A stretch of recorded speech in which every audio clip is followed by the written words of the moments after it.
Sarah Miller wiped down the worn wooden counter of her corner store for the third time that morning, her movements automatic as her attention focused on the entrance. The bell above the door chimed its familiar tune, and right on schedule, he appeared. The boy couldn't have been more than 13, but there was something in his eyes that spoke of someone much older. His clothes, while clean and well-maintained, showed signs of wear that Sarah's experienced eye couldn't miss. The slightly frayed edges of his navy blue jacket, the scuffed toes of his otherwise polished shoes. The fluorescent lights buzzed overhead as he made his way through the aisles with practiced efficiency. Sarah noticed how his shoulders remained tense, his movements carefully controlled, as if trying to take up as little space as possible. He headed straight for the community donation basket near the register, the one Sarah had started keeping stocked after noticing the increasing number of families struggling in their Cleveland suburb.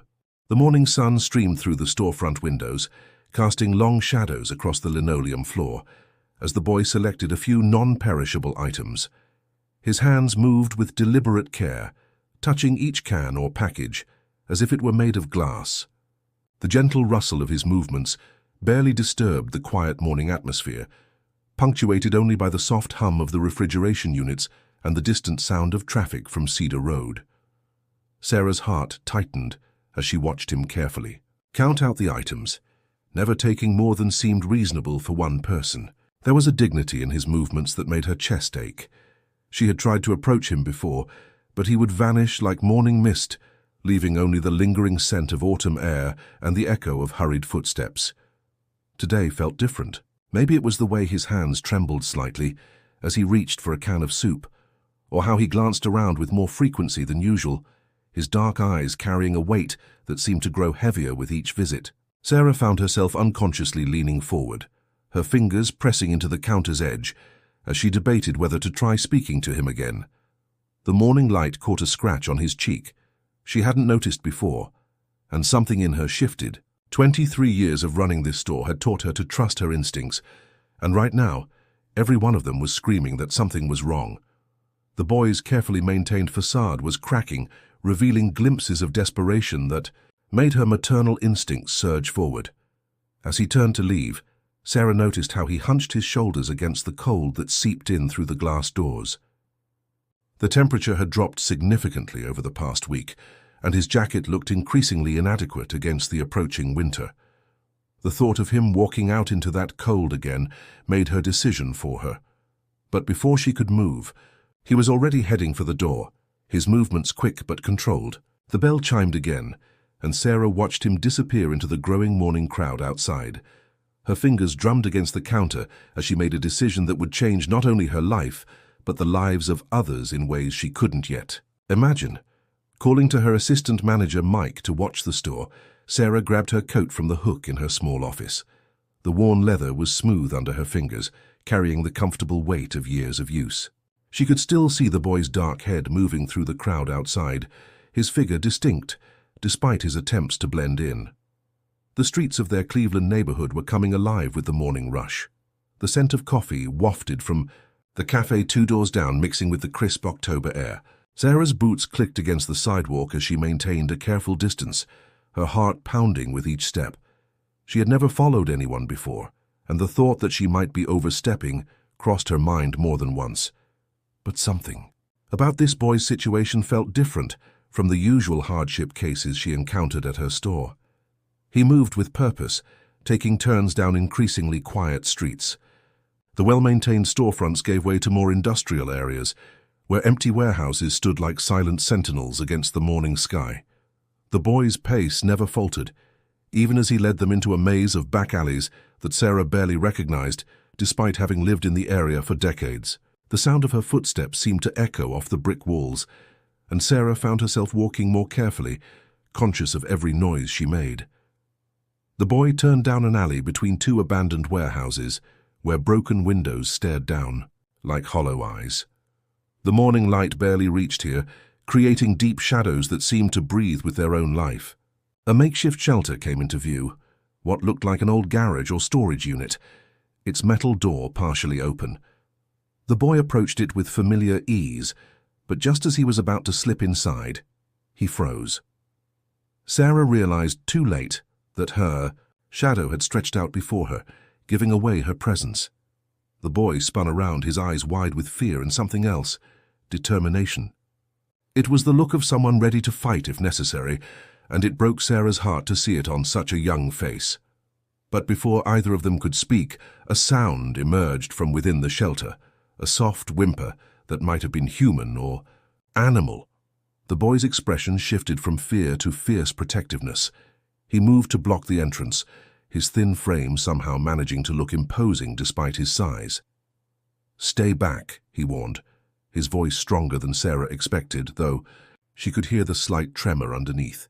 Sarah raised her hands, palms out, making herself as non-threatening as possible. "I'm not here to hurt anyone," she said softly, letting her natural concern show in her voice. "I'm Sarah Miller from the corner store. I've been worried about you." The boy's stance didn't relax, but something flickered in his eyes. Recognition, perhaps, or the desperate need to trust someone warring with hard-learned caution. Another sound came from behind him, and this time Sarah could definitely identify it as human. Younger, scared. "I just want to help," Sarah continued, staying perfectly still. "Whatever's going on, we can figure it out together. No police," she added quickly, seeing the fear flash across his face. "Just help. Food, warmth, whatever you need." The morning air grew heavier with tension as the boy seemed to wage an internal battle. Finally, his shoulders slumped slightly, though his eyes remained wary. "Why should I trust you?" he asked, his voice barely above a whisper. Sarah thought carefully about her answer, knowing it could make or break this fragile moment. "Because I've been watching you take only what you need, never more. Because you come at the same time every day, trying to be invisible but always polite. Because right now, you're not running, even though you're scared, because you're protecting something or someone, more important than your own safety." The words hung in the air between them, carried on breaths that turned to mist in the cold morning air. The boy's eyes searched her face, looking for any sign of deception. Whatever he saw must have convinced him, because he took a small step to the side, though his body remained tense, ready to move if necessary. "I'm Jason," he said finally, his voice rough with emotion. "And—" He glanced behind him, then back, at Sarah, making a decision that clearly terrified him. "And my brother's in there, Tommy. He's sick." The word seemed to cost him something, as if admitting to his brother's existence made them both more vulnerable. Sarah's heart clenched at the thought of what these boys must have been through to make them so careful, so afraid. "Can I come closer?" she asked gently, "just to see if I can help." Jason hesitated, then nodded slowly. Sarah approached with careful steps, conscious of every movement. As she drew closer, the interior of the shelter began to take shape in the dim light. What she saw made her breath catch in her throat. A small figure huddled under what looked like several layers of blankets, his face pale except for two bright spots of fever on his cheeks. Beside him lay a dog, thin and scraggly but alert, its tail thumping weakly against the concrete floor as it watched Sarah's approach with intelligent eyes. The shelter itself was organized with desperate efficiency. Cardboard laid down for insulation, supplies carefully arranged along one wall, a battery-powered lantern providing weak illumination. It spoke of someone doing their absolute best with nearly nothing, and Sarah felt tears prick at her eyes. "Tommy's 10, Jason said quietly, moving to stand beside his brother. "Our parents—" His voice caught, and he swallowed hard before continuing. "There was an accident 3 months ago. Everyone said we'd have to go to different homes. I couldn't let them separate us." The weight of their story settled over the small space like a heavy blanket. Sarah looked at these two boys, one standing fierce and protective, the other curled up sick and frightened, and made a decision that would alter the course of multiple lives. "Listen to me," she said, keeping her voice steady, despite the emotion threatening to overwhelm her. "I have a house. It's not fancy, but it's warm and there's plenty of room. My husband David, he's a good man. We could help you, both of you, and your dog too." Jason's expression flickered between hope and suspicion. "You can't promise that," he said, but his voice wavered. "They'll find out and they'll take us away." Sarah took a careful step forward. "Let me try," she pleaded softly. "One day at a time, we'll figure it out together. No one deserves to live like this, especially not two kids trying so hard to stay together. Tommy stirred under his blankets, coughing weakly, and Jason's resolve visibly crumbled. He looked at his brother, then at Sarah, and she could see the exact moment he decided to take the biggest risk of his young life. "Okay," he whispered, the word carrying the weight of all, his fears and hopes. "Okay." The dog stood up, sensing the change in the atmosphere, and moved to lean against Jason's leg. Sarah noticed how the animal positioned itself between the boys and the world, even in its weakened state. Protection went both ways in this little family. As Sarah helped gather their meager belongings, she sent up a silent prayer that she was doing the right thing. The morning sun had risen higher, sending thin beams of light through the cracks in the walls, illuminating dust motes that danced in the air like tiny stars. In that moment, as she watched Jason gently help his brother to his feet, she knew that whatever challenges lay ahead, this was exactly where she needed to be. The walk back to her car was slow and careful, with Tommy leaning heavily on his brother, while the dog, whose name she learned was Max, followed closely behind. The streets had grown busier, but Sarah noticed how Jason seemed to instinctively find the quieter routes, avoiding the main thoroughfares where too many questions might be asked. As they approached her car, parked in the small lot behind her store, Sarah could feel the tension radiating from Jason. Each step seemed to cost him something, years of protective instincts fighting against the desperate need to trust someone. Tommy, barely conscious with fever, simply clung to his brother, while Max watched everything with alert, protective eyes. The drive home was quiet, filled with the soft sound of Tommy's labored breathing and the gentle rumble of the car's heater. Sarah caught glimpses of Jason in the rearview mirror, his face a mix of terror and hope, as he watched the familiar streets of their temporary home fade away. She knew that getting these boys to trust her was only the first step in what would likely be a long and complicated journey. But as she pulled into her driveway, seeing her husband's concerned face appear in the doorway, she had managed to send him a quick text while gathering the boys' things. Sarah felt a surge of determination. These children needed someone to fight for them, to show them that the world could still be kind, that family wasn't just about blood, but about the choices we make and the love we choose to give. The morning sun had fully risen now, casting long shadows across the frost-covered lawn. As Sarah helped Tommy from the car, supporting his weight while Jason hovered anxiously nearby, she couldn't help but think about how life's biggest changes often start with the smallest observations, like noticing a boy who tried too hard to be invisible and choosing not to look away. David's eyes widened as he took in the scene before him, but Sarah saw the moment understanding dawned on his face, followed by the same compassion that had made her fall in love with him 20 years ago. He stepped forward, his movements careful and deliberate, and opened the door wider. "Welcome home," he said simply, and Sarah felt Jason's sharp intake of breath beside her. 2 words, carrying the weight of a promise, the beginning of something new and fragile and infinitely precious. As they crossed the threshold, Max padding quietly behind them, Sarah caught a glimpse of Jason's face. For the first time since she'd known him, she saw something there that looked like hope.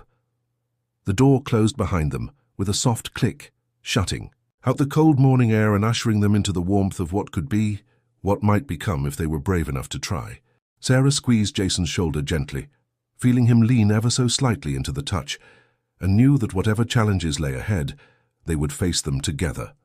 Tommy's fever broke that night, under the watchful eyes of both his brother and their new guardians. Sarah and David had transformed their guest room into a temporary sanctuary, with soft blankets and warm light, and the kind of peace that comes from feeling truly safe for the first time in too long. The next few weeks passed in a blur of careful adjustments and tentative steps forward. There were moments of fear, of course. The first time a police car drove by the house, Jason nearly bolted with Tommy in tow. But there were beautiful moments too. Tommy's first real laugh when Max did something silly, the way Jason's shoulders gradually began to relax, the morning Sarah came downstairs to find both boys already awake, helping David make pancakes as if they'd been doing it their whole lives.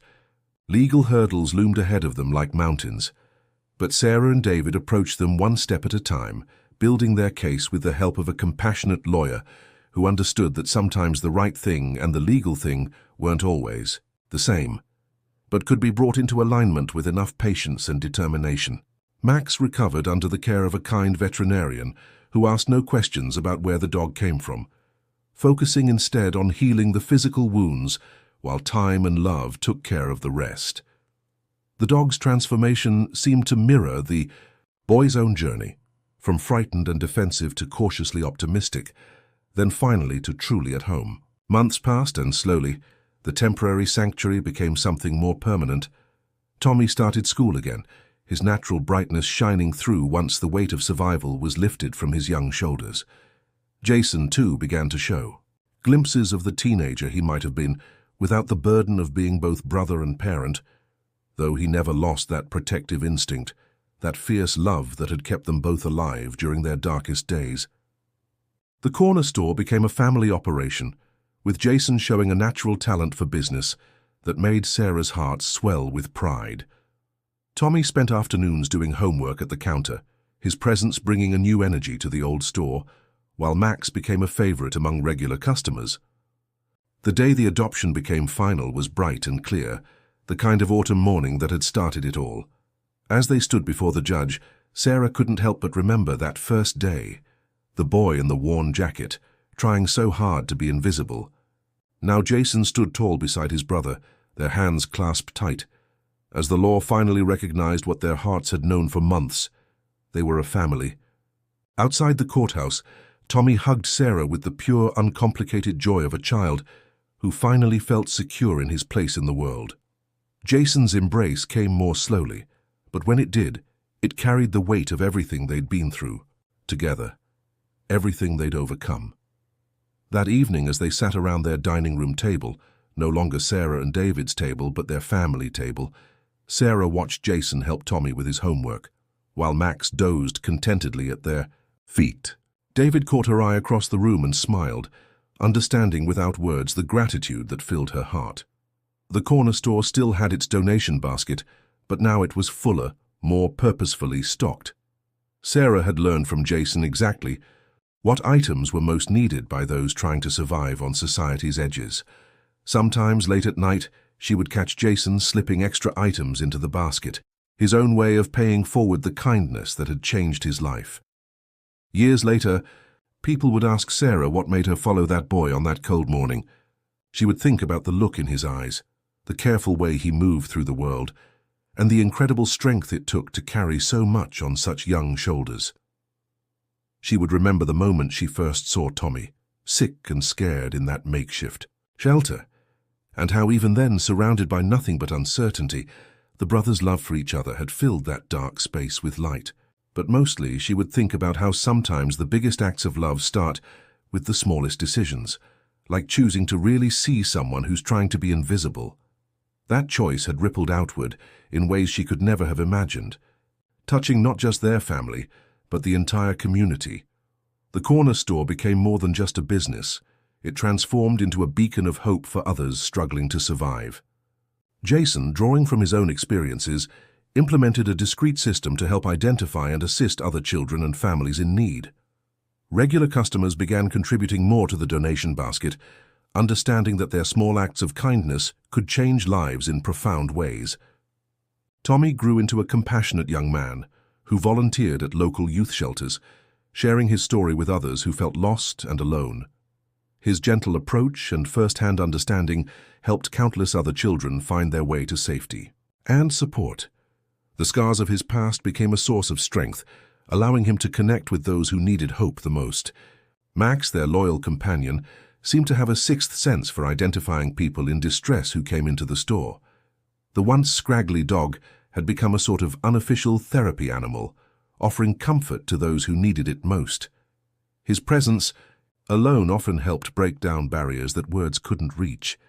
David's initial hesitation about taking in two strange boys had transformed into fierce advocacy for foster care reform. He worked tirelessly with local authorities to create better systems for keeping siblings together, using their family's story as a testament to the importance of maintaining these crucial bonds. His quiet determination had helped change policies that would benefit countless children in the future. Sarah found herself mentoring other business owners in the community, teaching them to look beyond the surface and recognize the signs of struggle in their customers. She shared her experience of how a simple act of attention and compassion could unveil deeper needs and opportunities to help. The network of support grew steadily, creating a safety net that caught more and more people before they could fall through society's cracks. As the years passed, their family's story became something of a legend in the neighborhood, not for its drama or uniqueness, but for the way it demonstrated how ordinary people could change lives through simple acts of awareness and kindness. Jason and Tommy's journey from survival to triumph inspired others to look more closely at the quiet struggles happening around them every day. The brothers' bond remained unshakable, strengthened by the trials they had faced together and the love that had saved them. Jason's protective instincts evolved into a career in social work, where he specialized in helping siblings navigate the foster care system. His first-hand experience and deep understanding of the importance of keeping families together made him particularly effective at his job. Their story continued to unfold in unexpected ways, touching lives they would never even know about. Other store owners in different cities, hearing about their approach, began implementing similar systems of support. The ripple effect of that one morning's decision spread far beyond their small corner of Cleveland, creating waves of change that would continue long into the future. Sarah often reflected on how close they had come to missing this opportunity for connection. If she had ignored her instincts that morning, if she had looked away like so many others had, if she had chosen fear over compassion, how different all their lives would have been. It was a reminder that every moment carried the potential for transformation, that every seemingly small choice could be the beginning of something profound. The Miller family's dinner table grew larger over the years, often hosting others who needed a temporary safe haven or simply a warm meal and understanding conversation. Their home became known as a place where hope could be found, where second chances were possible, and where love had the power to heal even the deepest wounds. In quiet moments, Sarah would sometimes catch Jason looking at Tommy with that same fierce protectiveness she had first witnessed in the alley, though now it was tempered with pride and joy at the man his brother had become. Those moments reminded her that while their legal adoption had made them a family on paper, it was their daily choices to love and support each other that truly made them whole. Their story became a testimony to the power of choosing to see beyond the surface, to trust in the possibility of change, and to believe in the transformative power of unconditional love. It wasn't always easy. There were still challenging days, moments of doubt and obstacles to overcome, but the foundation of trust and commitment they had built together proved stronger than any difficulty they encountered. As their family continued to grow and evolve, touching more lives and creating new connections, Sarah understood that their story would never truly end. It would live on in the lives they touched, in the changes they inspired, and in the hope they offered to others who might be trying to find their way home. The simple act of seeing someone who was trying to be invisible had created a legacy of love that would continue to ripple outward, touching lives and changing futures in ways they might never know. 20 years after that fateful morning, the impact of their story continued to grow in unexpected ways. Jason's own daughter, named Sarah after the woman who had changed their lives, grew up understanding the importance of really seeing people. At just 7 years old, she had already developed an uncanny ability to spot when her classmates were struggling, quietly sharing her lunch or offering friendship to those who needed it most. Tommy's work with youth shelters evolved into a nationwide program, Visible Hearts, which specialized in creating safe spaces for siblings separated by circumstance. The organization's approach was unique, focusing not just on immediate needs, but on long-term family preservation and reunification. The program's success rate in keeping siblings together became a model for similar initiatives across the country. The corner store, now managed by Jason's teenage son Michael, had become something of a landmark. People would travel from other states to see the place where such a simple act of awareness had sparked such profound change. The original donation basket was preserved in a small display case, alongside photographs documenting their family's journey. But more importantly, the store's ethos of compassionate attention had become its defining characteristic. Sarah and David, now in their golden years, found themselves surrounded by an extended family that defied traditional definitions. Their Sunday dinners regularly hosted 3 generations of lives touched by their decision to look beyond the surface. The dining room would buzz with conversation in multiple languages, as their family's approach to community building had crossed cultural and social boundaries.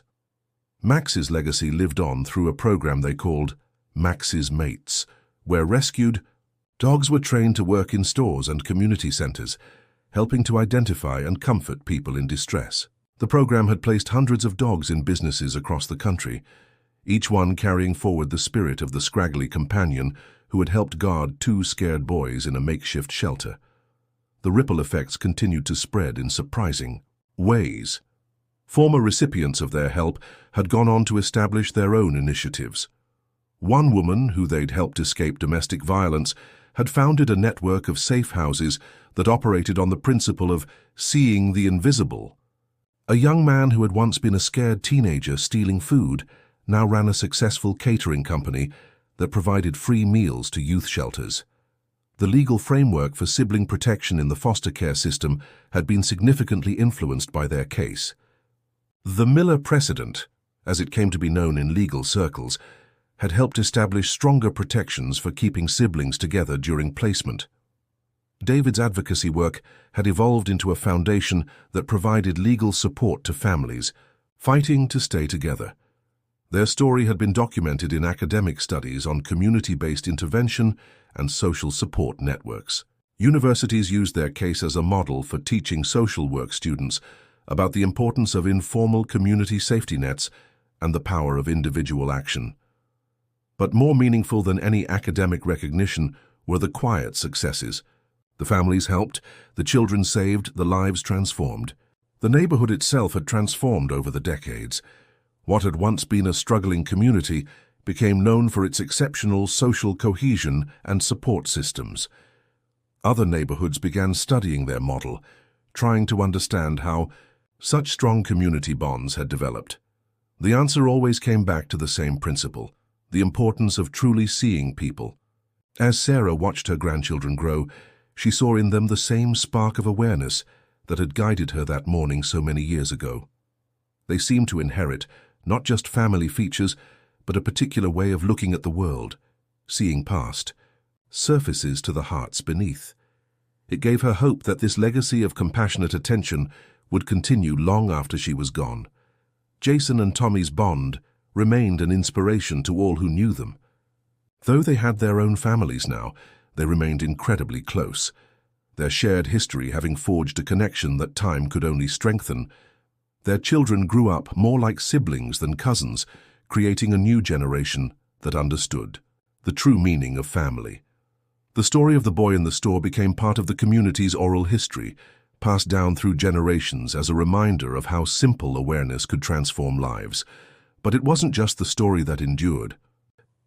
It was the daily practice of seeing others, of choosing to notice and respond to hidden struggles, that became their most lasting legacy.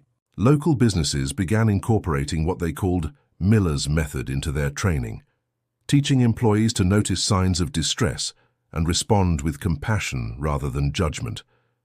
The approach spread beyond retail, influencing how schools, healthcare facilities, and other institutions interacted with their communities. The original security camera footage from that first morning in the store had been preserved, though it was rarely shown. Its power lay not in the grainy images, but in what they represented, the moment when someone chose to really see what others had overlooked. That grainy footage became a powerful reminder that the most profound changes often begin with the simplest choices.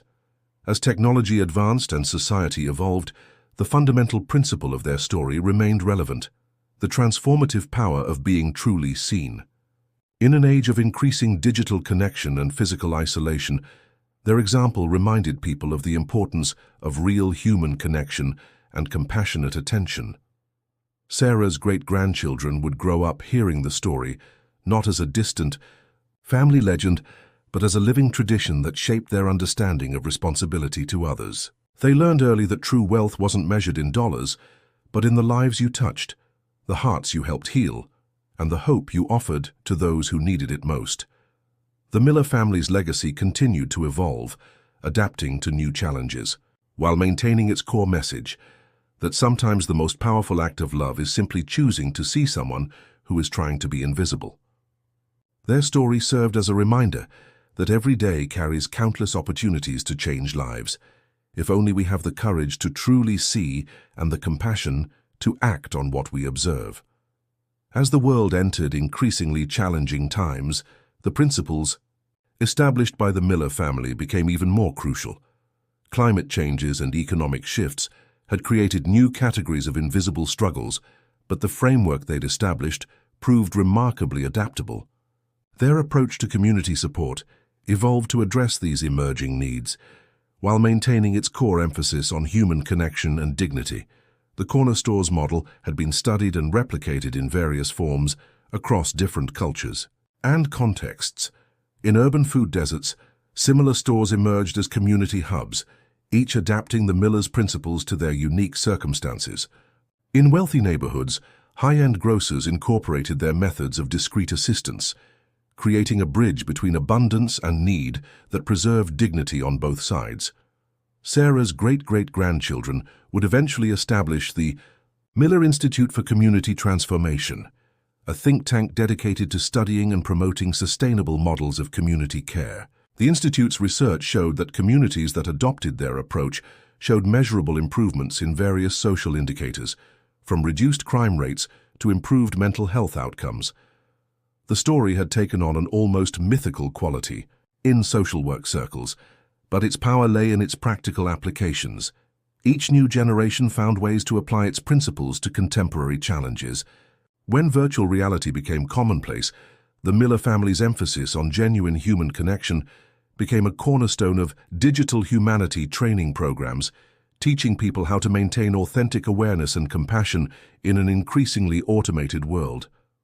Jason's original journey from scared runaway to community pillar inspired a nationwide mentorship program where former recipients of community aid became guides for others navigating similar struggles. These mentors, known as Miller's Bridges, helped countless individuals transition from survival mode to stability, all while maintaining the dignity-first approach that had characterized their family's original intervention. The family's influence on legal frameworks continued to evolve. The Miller Principle became enshrined in social service legislation across multiple countries, requiring that interventions in family crises prioritize maintaining meaningful connections between siblings and family members whenever possible. This legal legacy helped reshape child welfare systems globally, moving them toward more humane and effective approaches. Tommy's Visible Hearts program expanded into international territories, adapting its model to different cultural contexts while maintaining its core mission of preventing family separation. The program's success in war-torn regions and disaster areas proved that the simple principle of seeing and responding to human need transcended cultural and linguistic barriers. The security footage from that first morning in the store was eventually donated to the Smithsonian, part of an exhibition on grassroots social movements that changed American society. Historians would later identify that moment as a turning point in community-based social intervention, marking a shift from institutional to relational approaches to addressing social needs. Local businesses that had adopted Miller's method reported not just improved community relations, but stronger business outcomes, proving that compassion and commerce could coexist and even thrive together. This evidence helped shift corporate culture toward more human-centered approaches, influencing how businesses understood their role in community welfare. The family's Sunday dinner tradition evolved into a global movement called Open Tables, where communities worldwide dedicated one meal a week to bringing together people from different backgrounds and circumstances. These gatherings became known as spaces where social barriers dissolved and real connections formed, following the Miller family's example of creating family beyond blood ties. As artificial intelligence became more prevalent in society, the Miller family's legacy influenced the development of compassion algorithms, programs designed to identify and respond to human need while preserving dignity and autonomy. These systems, while technological in nature, were built on the human-centered principles that Sarah had demonstrated that cold morning in Cleveland. The concept of seeing the invisible became integrated into educational curricula worldwide, teaching children from an early age to develop emotional intelligence and social awareness. Schools reported improved empathy levels and reduced bullying when these principles were actively taught and demonstrated.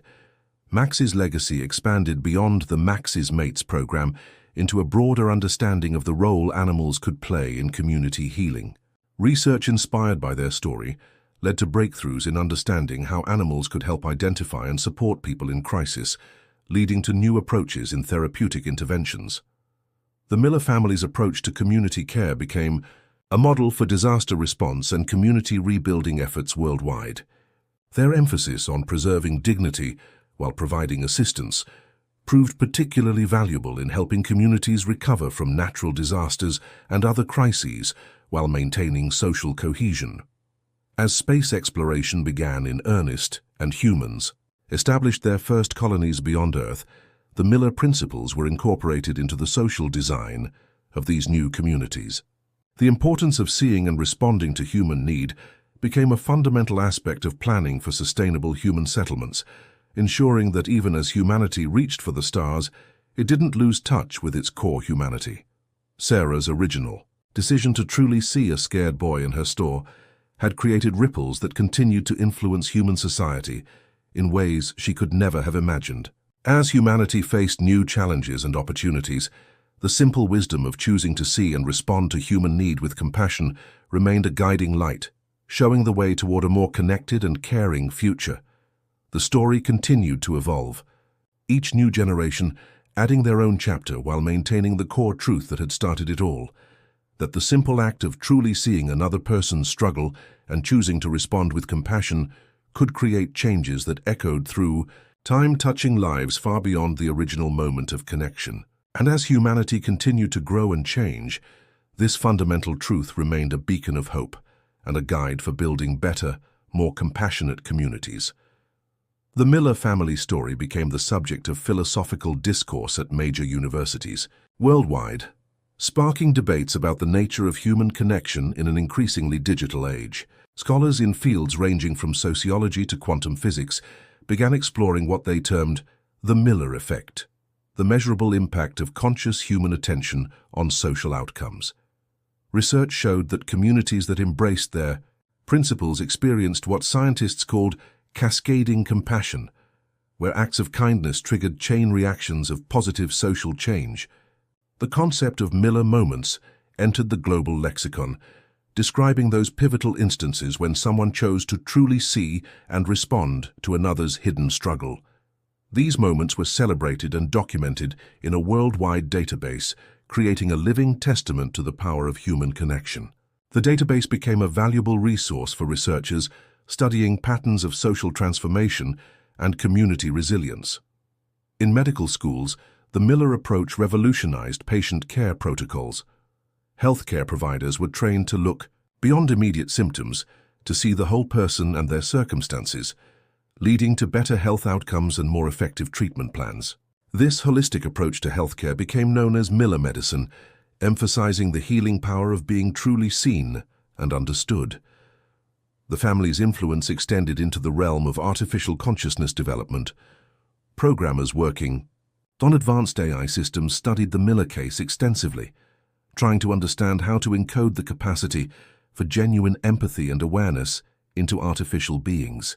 This led to breakthrough developments in what became known as compassionate computing, where machines were designed not just to process information, but to recognize and respond to human need with nuance and understanding.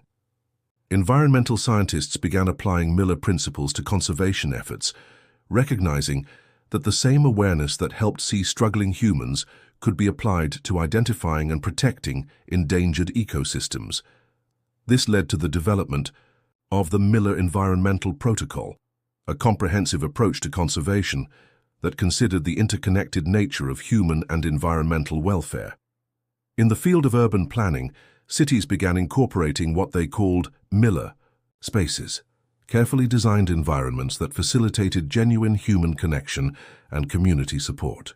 These spaces became known for their ability to foster spontaneous acts of kindness and community building, creating pockets of humanity in even the most densely populated urban areas. The story's influence reached into the arts, inspiring a new genre of creative expression focused on making the invisible visible.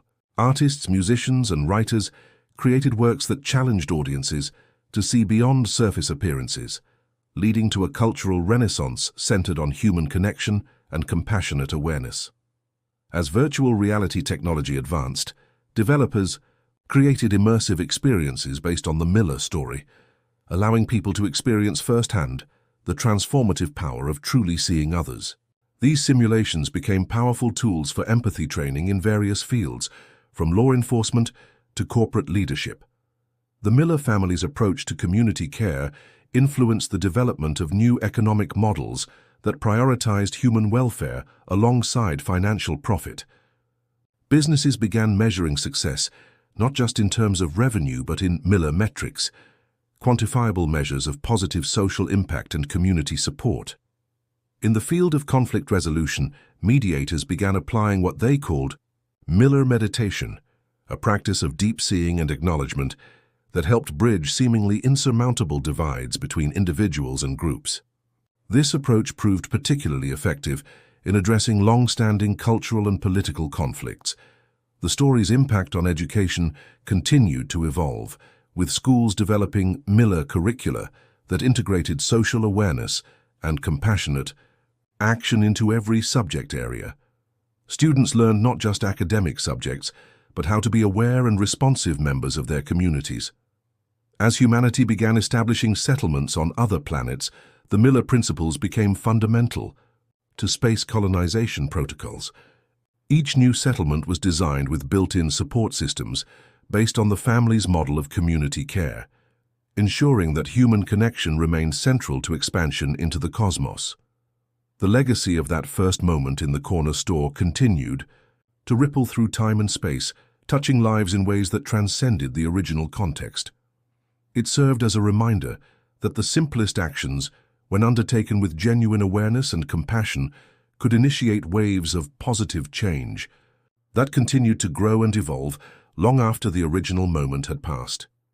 Historians would later identify the Miller story as a crucial turning point in human social evolution, marking the beginning of what became known as the Age of Awareness. This era was characterized by a fundamental shift in how humans related to one another, moving from a model of individual survival to one of collective thriving through conscious connection and support.